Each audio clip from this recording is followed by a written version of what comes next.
میں گیس کا بدترین بحران آنے والا ہے، چونکہ ان نااہلوں اور نالائقوں نے گیس کے آرڈر نہیں دیے۔ اسی طرح چینی کا ٹینڈر کینسل کیا اور اپنے لوگوں کو 160 روپے کلو چینی بیچنے کے پرمٹ جاری کر کے عوام کا استحصال کیا۔ اسی طرح پاکستان میں ہر عوام کی ضرورت کی چیز کو انہوں نے منافع خوروں کے ہاتھ میں دے کر انہیں اجازت دی کہ وہ سٹے بازی کریں، منافع خوری کریں اور عوام کا استحصال کریں، اور ہمیں حکومت پورے ملک میں کہیں نظر نہیں آئی۔ اسی کا نتیجہ ہے کہ آج خیبر پختونخوا میں جو الیکشن ہوئے ہیں وہاں پر پی ڈی ایم جماعتوں کو عوام نے شاندار کامیابی عطا کی ہے۔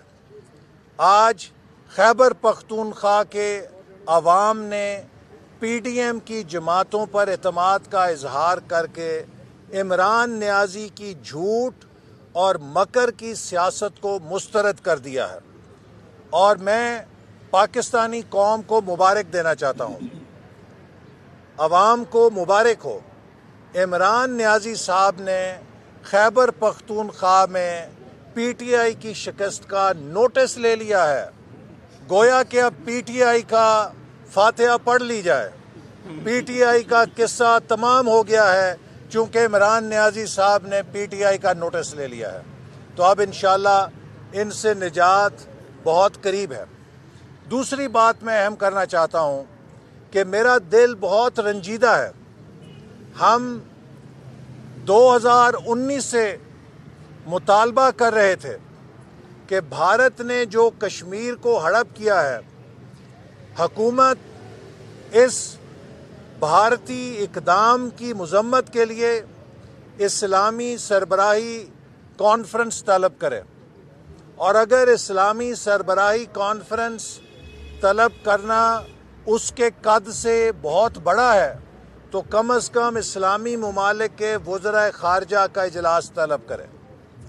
لیکن جب آج اسلامی وزرائے خارجہ کا اجلاس اسلام آباد میں ہوا تو ہمیں خوشی ہے کہ افغانستان کے لیے اسلامی ممالک نے فنڈ قائم کرنے کی یقین دہانی کرائی ہے، چونکہ افغانستان کے عوام سردی کے موسم میں خوراک کے بحران کا شکار ہیں، اور ان کی امداد کرنا انسانیت کی امداد کرنا ہے۔ لیکن جتنا ضروری افغانستان کا مسئلہ ہے، اتنا ہی ضروری پاکستان کی شہ رگ کشمیر کا مسئلہ بھی تھا۔ مجھے افسوس سے کہنا پڑتا ہے کہ یہ حکومت اسلامی وزرائے خارجہ کے اجلاس سے کشمیر کی حمایت میں قرارداد منظور کرانے میں ناکام ہو گئی ہے۔ یہ ایک بہت بڑا دھچکا ہے کہ اسلام آباد میں اسلامی وزرائے خارجہ کا اجلاس ہو اور اس میں کشمیر کے عوام کے ساتھ یکجہتی اور بھارتی سیکیورٹی فورسز کے مظالم کی مذمت منظور نہ کرائی گئی ہو۔ بعض مبصرین تو یہ کہہ رہے ہیں کہ حکومت نے اس اجلاس سے پہلے یقین دہانی کرائی تھی کہ وہ اس اجلاس میں کشمیر کا مسئلہ نہیں اٹھائے گی۔ میں یہ بات تسلیم کرنا مشکل سمجھتا ہوں، لیکن اگر ایسا ہوا ہے تو یہ کشمیر کے ساتھ غداری ہے، اور اگر ایسا نہیں ہوا تو پھر حکومت اس بات کا جواب دے کہ اس نے اسلامی وزرائے خارجہ کے اجلاس میں کشمیر کا مسئلہ کیوں نہیں مؤثر طور پہ پیش کیا، اور اس اجلاس سے کشمیر میں ہونے والے بھارتی مظالم کی مذمت کیوں نہیں کروا سکی۔ یہ اس بات کا ثبوت ہے کہ یہ حکومت سفارت کاری میں ناکام ہو چکی ہے۔ یہ حکومت اس لائق نہیں کہ یہ اپنے موقف کو عالمی سطح پہ منوا سکے۔ یہ وزیر اعظم صرف تقریریں کر سکتا ہے۔ میں نے پہلے بھی کہا ہے کہ عمران نیازی نیٹو کمانڈر ہیں، نو ایکشن ٹاک اونلی۔ ان سے آپ جتنی مرضی تقریریں کروا لیں، جتنی مرضی باتیں کروا لیں، لیکن جہاں عمل کا معاملہ ہے، ایکشن کا معاملہ ہے، 0/0 کارکردگی ہے۔ چونکہ انہوں نے ساری زندگی چندہ مانگا ہے، چندہ مانگنے کے یہ اسپیشلسٹ ہیں، تو پاکستان کو بھی آج انہوں نے چندہ مانگنے پہ لگا دیا ہے۔ اور میرا یہ مطالبہ ہے کہ اقوام متحدہ کے سیکرٹری جنرل سے کہ جو انسانی ہمدردی کے پروگرام ہیں ان کے لیے چندہ اکٹھا کرنے کے لیے عمران نیازی صاحب کو اپنا خصوصی معاون مقرر کر لیں تاکہ ہماری جان چھوٹے۔ ہمیں پاکستان میں حکمران چاہیے، چندہ اکٹھے کرنے والا اور تقریریں کرنے والا بندہ نہیں چاہیے۔ یہ اگر اقوام متحدہ کے سیکرٹری جنرل کے عالمی چندہ اکٹھا کرنے کے معاون بن جائیں گے تو جو ریفیوجیز ہیں اور جو انسانی ہمدردی کی کازز ہیں اس میں بڑا کنٹریبیوٹ کر سکتے ہیں۔ تو جس شخص نے 30 سال صرف چندہ اکٹھا کیا ہے وہ ملک نہیں چلا سکتا، اور آج پاکستان کی انہوں نے معیشت کی اینٹ سے اینٹ بجا دی ہے، پاکستان کی معیشت تباہ کر دی ہے، پاکستان کی سفارت تباہ کر دی ہے، پاکستان کی سیاست کو زہریلا کر کے تباہ کر دیا ہے، اور پاکستان کی معاشرت غربت، بے روزگاری اور پور گورننس سے تباہ و برباد کر دی ہے۔ آج ہمارا معاشرہ بکھر رہا ہے، تو اس لیے میں سمجھتا ہوں کہ اب اس حکومت کو گھر جانا چاہیے۔ عمران نیازی صاحب کو قوم سے معافی مانگنی چاہیے کہ میں نے جھوٹے وعدے کیے تھے، میرے پاس ٹیم نہیں تھی، میرے پاس ہوم ورک نہیں تھا، میرے پاس صلاحیت نہیں تھی، میں نے صرف وزیر اعظم بننا تھا، وزیر اعظم کا ٹائٹل لینا تھا، اس کے لیے آپ کے ساتھ دھوکہ کیا اور میں نے آپ کو خواب بیچے، میں نے آپ کو جھوٹ بتایا کہ میرے پاس بہترین ٹیم ہے۔ دراصل عمران نیازی کے پاس سارے کھوٹے سکے تھے، اور آج خیبر پختونخوا کے عوام نے ان کھوٹے سکوں کی حقیقت بتا دی ہے۔ وہ کیا ہے؟ میں آخر میں ایک شاعر کی زبانی کہوں گا کہ سنہرے خواب دکھانے میں خوب ماہر ہے، وہ بیوقوف بنانے میں خوب ماہر ہے، وطن چلانا اس آدمی کی بس کی بات نہیں، وہ تو صرف الزام تراشیوں میں خوب ماہر ہے۔ بہت شکریہ۔ کیا کہیں گے کہ جو KP میں الیکشن کے جو نتائج سامنے آئے ہیں، PTI کے اپنے وزراء جو ارکان پارلیمنٹ صوبائی اسمبلی لڑ پڑے ہیں، سمجھتے ہیں کہ اب PTI میں بھی بغاوت جو ہے اس کی ہوا پھیل رہی اور لوگ جو ہے اس جماعت کے دوسری جماعتوں کی طرف بھی دیکھیے PTI ایک دھوکہ تھا، انہوں نے عوام کے ساتھ دھوکہ کیا اور 2018 میں دھاندلی کے ساتھ جیتے۔ آج اس بات کا ثبوت قوم کے سامنے آ گیا ہے کہ جتنے ضمنی الیکشن ہوئے ہیں تمام ضمنی الیکشنوں میں PTI کو عبرتناک شکست ہوئی ہے۔ بلدیاتی اداروں میں جو PTI اپنی ہوم وکٹ کہتی تھی اس کو ہوم وکٹ پہ بدترین شکست ہوئی ہے۔ یہ صاف ظاہر کرتی ہے بات کہ PTI ایک بلبلہ تھی جو اب پھٹ چکا ہے۔ اس بلبلے کی اصلیت قوم کے سامنے آ گئی ہے کہ ان کے پاس نہ صلاحیت ہے، نہ ان کے پاس سمجھ ہے، نہ ان کے پاس کوئی ٹیم ہے، نہ ان کے پاس کوئی روڈ میپ ہے۔ 3.25 سال ہو گئے ہیں، ابھی تک کوئی پاکستان کا ڈیولپمنٹ پلان یہ پیش نہیں کر سکے۔ جو 12واں 5 سالہ منصوبہ آنا تھا 2018 کے بعد، وہ 3.25 سال ہو گئے ہیں، اسے یہ فائنلائز ہی نہیں کر سکے، جبکہ ہم اسے تیار کر کے چھوڑ گئے تھے کہ معمولی سی رد و بدل سے اسے فائنل کر دیا جائے۔ تو ان کے پاس کوئی صلاحیت نہیں ہے، یہ صرف گالیاں دے سکتے ہیں، یہ صرف الزام تراشیاں کر سکتے ہیں، یہ صرف بہتان لگا سکتے ہیں، یہ جھوٹے مقدمے قائم کر سکتے ہیں۔ لیکن میں عمران نیازی کو پھر کہوں گا کہ ہم نے جو ڈیولپمنٹ کی ہے 3.25 سال ہو گئے ہیں، آپ اس میں سے کوئی کیڑا نہیں نکال سکے.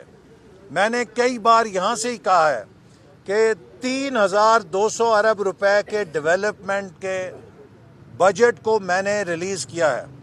عمران نیازی، جسٹس جاوید اقبال، مسٹر شہزاد اکبر، اپنے سارے وسائل لگاؤ اور اس 3,200 ارب میں سے ثابت کرو کہ میں نے 32 پیسے کا فائدہ اٹھایا.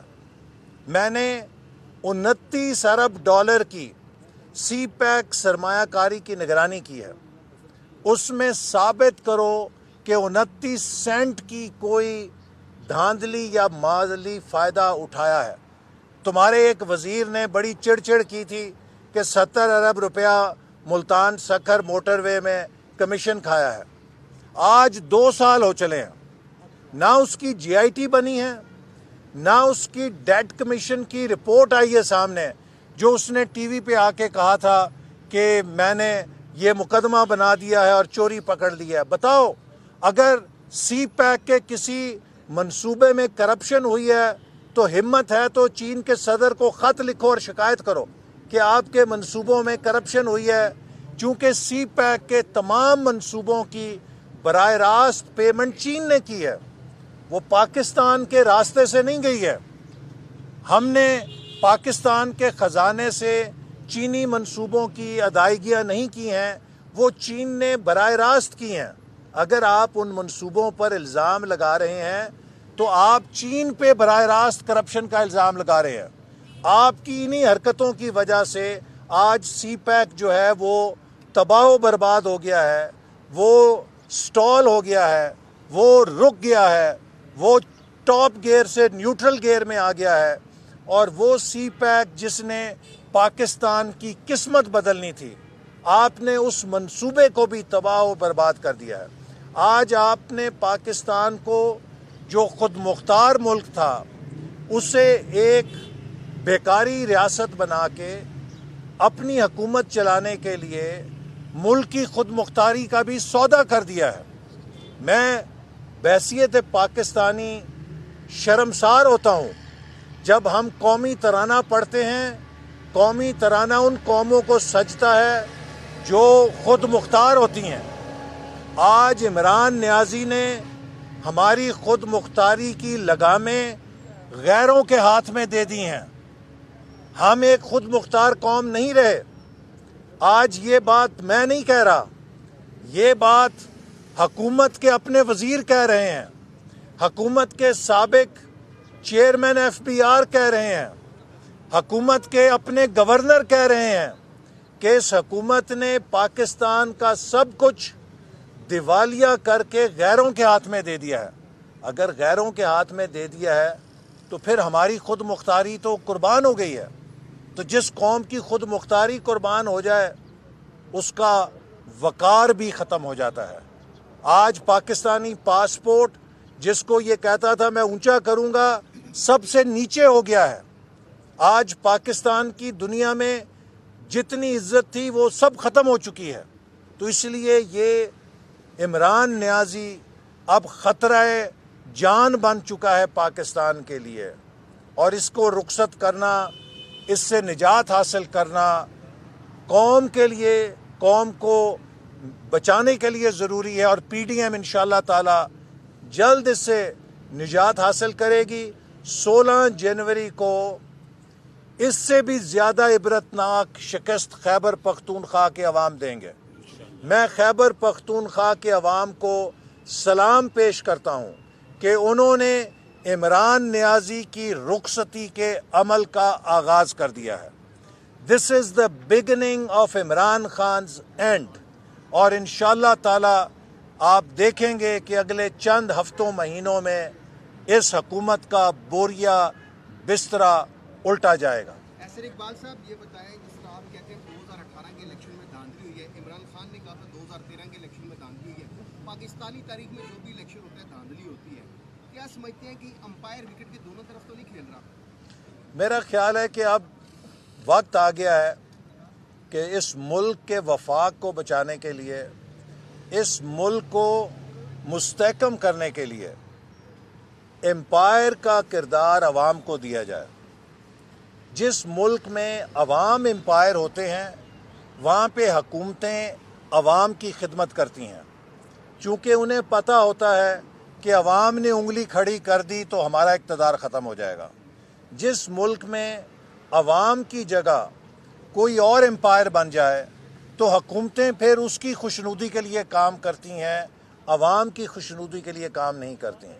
اس لیے ہم یہ کہتے ہیں کہ اب سب کا فرض ہے کہ پاکستان کو آئین پہ چلائیں، پاکستان میں آزاد منصفانہ الیکشن کے ذریعے نمائندہ حکومت بنائیں اور سب مل کر اب پاکستان کی معیشت کو بچائیں، کیونکہ اگر ہم نے پاکستان کی معیشت کا دفاع نہ کیا تو خدا نہ خواستہ ہمارے ایٹمی پروگرام کو بھی خطرات لاحق ہو سکتے ہیں۔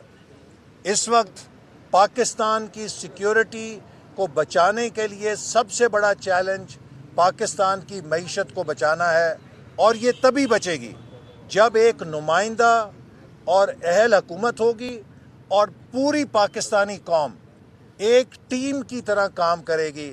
ہم سب اگر ایک ٹیم کی طرح کام کریں گے تو انشاءاللہ تعالیٰ 2-3 سالوں کے اندر ہم ملک کو اس گرداب سے نکالنے میں کامیاب ہو سکتے ہیں۔ بہت شکریہ۔